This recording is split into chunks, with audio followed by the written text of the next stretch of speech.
두 분 대화를 이어가면서 느껴지는 것은 역시 안전은 문화가 가장 중요하다라고 하는 것이 계속 강조되어 가는 것 같습니다. 안전 문화라고 하는 것도 조금 더 이렇게 용어를 좁혀본다면 안전에 대한 인식을 우리가 어떻게 하고 있느냐. 또 다른 측면에서 안전 불감증이라고 하는 그런 용어로도 표현을 하곤 했습니다. 아까 제가 우리의 모습을 보기 위해서는 부득이 누군가 비교해서 보는 것이 우리의 모습을 제대로 좀 보는 모습, 방법 중에 하나가 아닌가라고 하는 이런 생각을 하는데, 많은 분들이 안전의식이 우리 세계 좀 앞서가는 사람들하고 앞서가는 나라와 비교했을 때 안전의식이 우리 조금 더 분발해야 되지 않겠느냐, 좀 더 나아져야 되지 않겠느냐라고 하는 이런 지적들이 많습니다. 좀 우리 김 교수님 좀 구체적인 사례 이렇게 조금 한번 좀 경험 속에서 느꼈던 것 비교해 봐 주시면 더 좋을 것 같은데. 예, 안전의식이라고 사실 얘기를 하면은, 우리 이 교수님이 그 주제 발표에서도 말씀하신 대로 제천 사우나 화재 사고 그 하실 때 잘 보셨을 겁니다, 아마. 사고 당일에 사고로 인해서 소방차가 접근했는데 거기 불법 주차가 양쪽으로 주차되어 있는 관계라서 그 불법 주차는 누구 주차입니까? 그 지역 주민들이에요. 물론 지역 주민들은 틈만 나면은 차는 주차할 수밖에 없는 여건입니다. 주차장이 절대적으로 부족하기 때문에.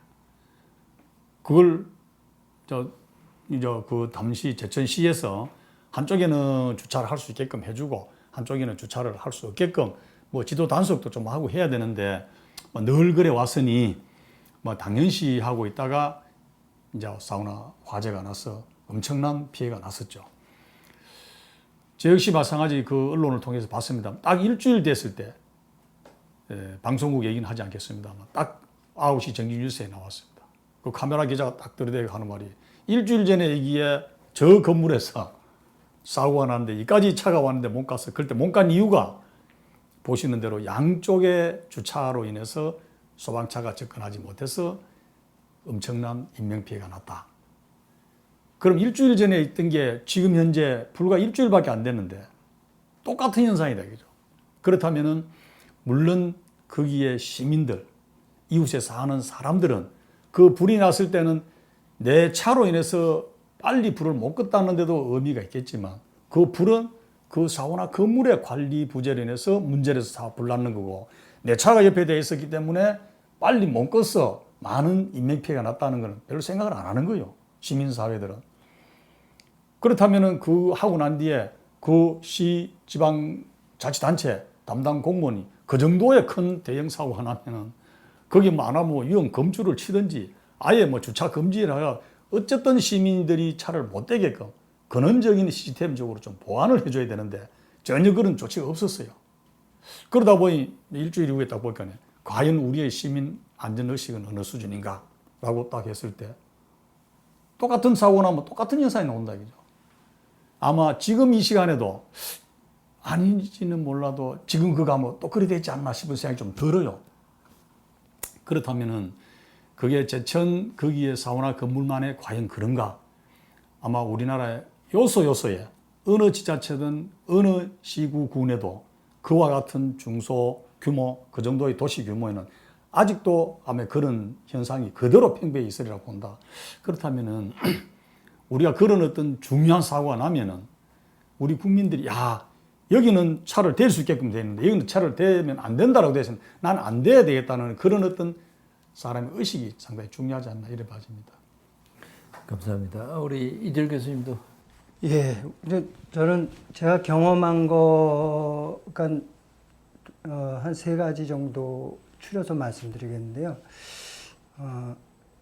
제가 한 20년 전인가요? 그 영국 런던에 그 일이 있어서 이제 투숙을 했어요. 근데 그날 아침에 전 거의 이상하게 무슨 좀 소란 같은 게 들렸는데, 누가 와서 꽝꽝 두드릴 때까지 몰랐거든요. 근데 나중에 나가 보니까는 투숙객들이 전부 밖으로 다 진짜 전원이 다 나가 있더라고요. 그 조그만 미세한, 저희는 거의 듣지 못했는데. 무슨 화재 비상벨이 울린 걸 딱 듣고 뭐 5분도 안 된 것 같아요. 그냥 전부 다 그 많은 사람이 다 나간 걸 보고 좀 많은 걸 생각을 했어요. 우리나라에도 이런 만약에 어디 숙박할 때 조그마한 그런 벨에도 다 이렇게 일제히 다 나갔으면 좋겠다. 그래서 어쨌든 그 오작동으로 결론은 났습니다만 뭐 컴플레인 하는 사람도 하나도 없더라고요. 그래서 그런 경험이 있었고요. 또 현직에서 근무할 때 이제 2013년이죠. 그 7월인데 그 여름에 이제 비가 오고 뭐 그런 계절이에요. 근데 딱 두 가지 정말 안전 의식과 관련된 어처구니 없는 사고가 났는데요. 하나는 노량진의 이제 배수지에서 그 수몰이 돼서 7분이 희생됐어요.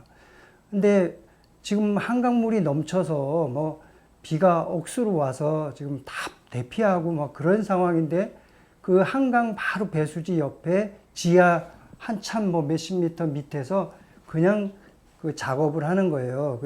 그 당연히 나와가지고 일단 비가 그치고 안전한 걸 확인하고 해야 되는 기본적인 매뉴얼인데 뭐 칸막이야 물론 차단막을 뭐 설치했다 그러지만 차단막을 뭐 견디지 못해서 터져서 7분이 아까운 그 희생을 당했는데 이게 이유는 그겁니다. 공기를 맞추기 위해서 이제 하다가 그렇게 됐어요. 공기를 맞추려다가 완전히 그 회사는 부도난 거죠. 그러니까 무엇이 더 중요한지 그거를 한 번 더 생각하게 됐고 바로 또 3일 후에 그 태안 앞바다에서 그 우리의 그 학생들 공주사대부고 학생들이 그 해병대 사설 해병대 캠프에 가서 이 야외 이제 활동을 하는데 그 교관이라는 분이 멀쩡히 입고 있던 구명조끼를 벗으라고 하고 들어가라 그러거든요. 담력을 키운다고. 그래서 저는 이 두 가지 사례를 보면서 이건 상당히 우리 사회에 깊숙이 뿌리박은 안전 무시증 아니냐. 안전 불감 정도가 아니다. 이런 생각을 참 안타까워했습니다. 그래서 저희는 앞으로 우리 사회가 안전에 대해서는 굉장히 과민해졌으면 좋겠다. 과민증에 걸렸으면 좋겠다는 정도로 저는 이런 분야에 대해서는 좀 신경을 많이 써야 된다고 생각합니다. 이 교수님께서 구체적인 사례를 몇 가지 해주셨는데 대단히 감사합니다. 저도 비슷한 경험이 있는데 제가 현직에 있을 때 화성시에 있는 프랑스 회사를 방문한 적이 있는데 그 회사에서 우리는 통상 잔디를 보호하든지 아니면 건물의 매연으로 인해서 건물이 손상되는 것을 막기 위해서 전면 주차를 하라고 하는데 거기서는 후면 주차를 하라고 하는 것입니다. 좀 의아해서 왜 그러냐고 했더니 후면 주차를 해둬야 위기 상황에 빨리 빠져나갈 수 있다는 것입니다. 저는 참 그것을 보고 이해되는 게 많습니다. 저도 아파트에 삽니다만 아파트에서 아래층에 지상에 주차할 때 꼭 저희들은 전면 주차를 하지 후면 주차를 하지 못하도록 합니다. 물론 1층에 사는 분들의 매연 문제 등등의 이유도 있지만 한번 우리 일상생활에서 전면 주차, 후면 주차 문제도 다시 한번 생각해 볼 필요가 있지 않을까 하는 그런 생각이 듭니다. 저희들이 아까 발제를 통한 토론 또 여러 가지 현장 경험을 통해서 안전 문제 논의를 하게 되면 안전 문제 역시 중앙정부와 지방정부가 유기적인 협력을 통해서만이 대응할 수 있고 또 안전 문제가 벌어졌을 때 신속하게 복구하는 것이 가능하다고 생각합니다. 그런데 우리 아직 지방자치가 그다지 오래되어지지 않아서인지 혹은 중앙정부 중심의 행정에 너무 익숙해서인지 몰라도 안전에 있어서도 너무 중앙정부 중심으로 되어 있는 것 아니냐. 특히 현장 대응에 있어서 지방정부의 역할이 대단히 크고 현장 중심이 큼에도 불구하고 아직 미흡한 점이 많다라고 하는 그런 지적들이 끊이지 않고 있습니다. 우리 이재율 교수님께서는 중앙에서 재난을 총괄하시기도 했고 또 지방행정에서 현장에서 안전을 실질적으로 많이 경험을 하고 그리고 대응도 많이 하셨었습니다. 제가 지적한 이 문제에 대해서 중앙정부와 지방정부의 역할 분담 지금 이대로가 좋습니까? 아니면 어떻게 개선하는 게 좋겠습니까? 한번 의견을 듣고 싶습니다. 예, 아주 예리한 질문이신데요. 우선 세계적인 추세를 보면 그 미국 같은 경우 이제 9.11 테러가 2001년에 있었잖아요. 그 뒤에 그 페마라고 그 연방 재난관리청이 있었어요. 근데 그게 이제 청 단위로 있었는데 그런 국가적 참사가 있은 다음에 그 국토안보부를 만들어서 거기에 이제 통합시켰거든요. 그래서 더 통합적 재난관리 쪽으로 간 거죠. 그리고 일본도 대지진이 있은 다음에 그 일본에도 재난을 담당하는 장관이 따로 있습니다. 방재 재난 장관이 따로 있는데 그 대지진 때 나보니까 그 장관 가지고 안 되겠거든요. 그러니까 좀 우리 같으면 뭐 총리나 뭐 기획재정부 장관급 정도 되는 내각 관방에다가 이제 더 상향해서 위상을 올려놨어요. 거기서 대응을 하도록 기능을 더 줬는데 우리나라 사례를 보면은 이제 세월호 참사 이후에 그 당시에 이제 중앙재난안전대책본부장이 행정안전부 장관이 법에 하도록 돼 있는데 많은 비판과 또 여러 가지 제도 개선 요구로 국무총리가 이제 맞도록 이렇게 더 상향해서 올렸습니다. 그러니까 더 중앙 집권화된 측면도 있겠죠. 그렇지만 또 이거는 통합적 재난관리 차원이고요. 실제 현장이 더 중요합니다.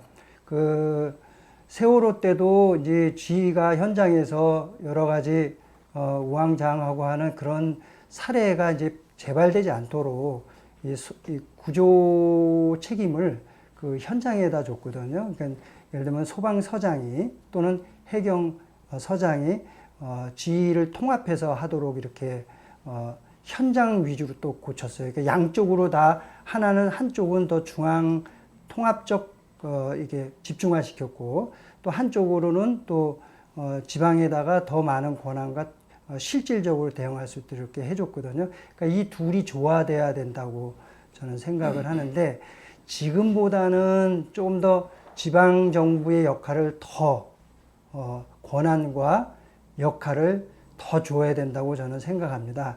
최근에 그 재난안전 문자도 그동안 지자체가 계속 끊임없이 요구를 해서 2017년인가요? 이제 지방자치단체도 재난문자 CBS 문자를 이게 뿌리는데 최근에 코로나 이거 대응할 때 이제 구청이나 시청이나 이런 데서 오잖아요. 이처럼 현장 적응형 이 재난 대응은 전부 다 지방에서 직접 책임지고 할 수 있도록 시스템을 바꿔나가는 것이 좋다고 생각합니다. 예, 감사합니다. 우리 김 교수님은 어떤 견해가 계십니까? 예, 우리 뭐 교수님 뭐 좋은 말씀해 주시고 예, 제가 봤을 때는 우리 안전에 대한 어떤 관리 권한은 나름대로도 중앙과 지방의 장단점은 있다고 봅니다. 지방 우리나라 같은 어떤 면적 물론 미국이나 중국이나 아주 그 국가가 우리나라의 거의 10배 이상 되는 나라는 주 단위로 이렇게 나름대로 하는 데가 많이 있겠지만 우리나라는 조금 전체적으로 실제 16개 광적 시도지만 어떻게 보면 외국의 큰 나라에 비하면 한 개 주 단위 정도밖에 안 되는 그런 규모인데 어쨌든 안전은 우리 인간의 기본권이기 때문에 중앙정부에서는 저는 기본적인 개념은 해야 된다고 봅니다. 기본. 그 다음에 모든 안전은 현장에서 답이 있고 현장에서 풀어줘야지 이런 지방에서 다 하고 실적은 중앙에서 다 관리하는 것처럼 이렇게 돼서는 안 된다. 그래서 기본 계획은 중앙에서 하되 실행 계획이라든지 문제 있는 답을 찾는 데는 지방정부에게 맡겨줘야 된다고 봅니다. 감사합니다. 그러면 지방의 역할과 관련해서 질문을 하나만 더 진전시켜 가보도록 하겠습니다. 우리 도시행정, 특히 지방행정이라는 관점에서 볼 때 안전과 관련해서 이것만은 좀 꼭 신경 써서 해야 되겠다 싶은 것들 하나만 좀 조언을 해주신다면 뭐가 있을 수 있을까요? 두 분이 지켜보시기에 지방행정 이 부분 좀 도시행정을 하는 데 있어서 좀 부족하다. 제일 눈에 띈다. 이것도 우문인가요? 두 분 뭘 하나 딱 찍기는 쉽지 않으실 텐데 현장에서 한번 느껴보신 것도 있으면 저는 이런 말씀해 주시면 생각합니다. 좋겠습니다. 안전은 다른 어떤 공식이나 이론이 크게 필요 없다고 봅니다. 기본만 잘 지키면 돼요. 그리고 어쩌면은 법의 어떤 취지는 거의 지금 산업재해 이런 쪽에 치중되어 있는데 어쩌면은 지방자치단체, 지방정부에서 해야 될 안전의 기준은 지금까지 아직 별로 없다고 봅니다. 그 다음에 전환 매뉴얼 만들어라, 뭐 한다는, 지금 최근에 뭐 우리 김용균 법인이 중대재해 처벌법인이 전부 다 해봤자 전부 기업 사업장 위주로 산업재해 개념이거든요. 그리고 특히 이제 최근에도 뭐 1년, 2년 사이도 보면 광급공사가 많이 이루어지고 있죠. 그죠? 광급공사가 되고 있으면 광급공사의 발주자는 어떻게 보면 행정기관이죠. 그죠?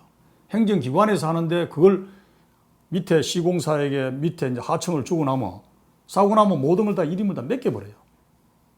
이런 부분이 그래서 일단 아까도 말씀 한번 드렸다시피 안전에 대한 어떤 기본 비용 철저히 챙겨주시고, 그럼 두 번째는 거기에 대한 공사 또는 시설 기간을 확실하게 빨리 한다 해가지고 칭찬하고 격려할 것이 아니라 원칙을 지켜주라.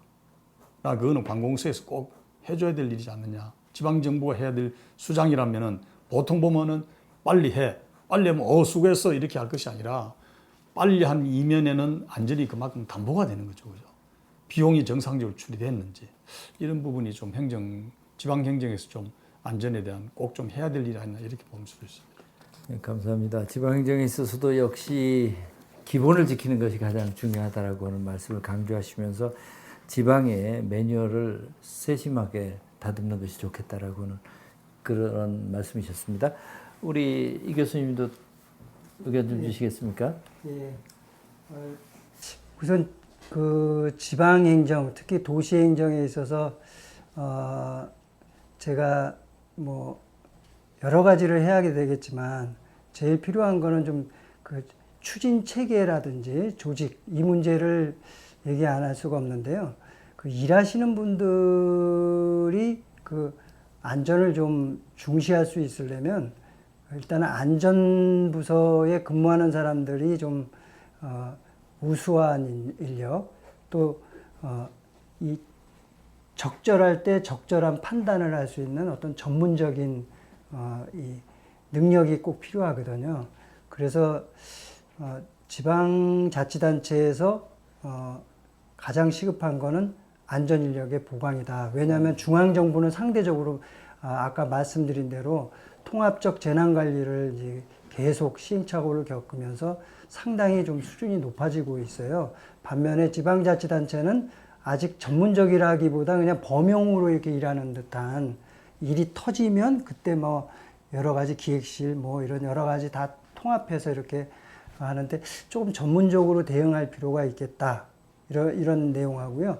또 하나는 각종 그 정책을 시행하는 데서, 도시 행정을 하는 데 있어서 안전이란 변수를 환경 이상으로 또는 환경과 비슷하게 좀 놓고 환경 영향 평가 하듯이 안전 영향 평가도 해서 우리 시민의 이 생명과 재산을 아주 제도적으로 시스테믹하게 이렇게 보호해 나가야 될 필요가 있겠다고 생각해요. 그러려면 고쳐야 될 어떤 부분들이 참 많을 거예요. 그래서 꼭 이 두 가지는 도시행정의 처음 기본이 아닐까 생각이 듭니다. 예, 이재열 교수님도 역시 기본을 말씀하시면서 지방에 있어서의 안전의 대응 능력을 높이는 방법으로 안전부서의 전문성을 높여야 되고, 구체적으로는 전문성을 갖춘 인력을 확보해야 된다라고 하고, 그 다음에 안전을 무엇보다 앞서는 것을 시스템적으로 체크하고 점검할 수 있는